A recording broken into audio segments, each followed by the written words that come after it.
السلام علیکم ورحمۃ اللہ وبرکاتہ۔ دوستو، اللہ کے نبی صلی اللہ علیہ وسلم کا ارشاد ہے کہ سرکے کا استعمال کیا کرو، سرکہ بہترین سالن ہے۔ علامہ ابن قیم رحمۃ اللہ علیہ سرکے کے بارے میں فرماتے ہیں کہ جو آدمی سرکے کا استعمال کرتا ہے تو سرکہ اس کے جسم پر کتنے زبردست اثرات ڈالتا ہے۔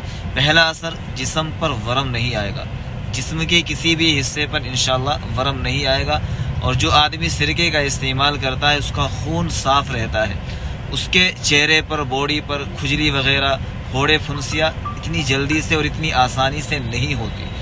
تیسری چیز، علامہ ابن قیم رحمۃ اللہ علیہ فرماتے ہیں کہ جو آدمی سرکے کا استعمال کرتا ہے اس کو جلدی سے پیٹ کے امراض نہیں ہوتے، پیٹ کی بیماریاں نہیں ہوتی، پیٹ کے اندر کی بیماریوں کو ختم کرتا ہے اور کھانے کو بہت اچھے سے ہضم کرتا ہے۔ اس لیے میرے دوستو، آپ حضرات سے درخواست ہے، سرکے کو استعمال کیا کرو۔ سرکے سے کھانے سے سنت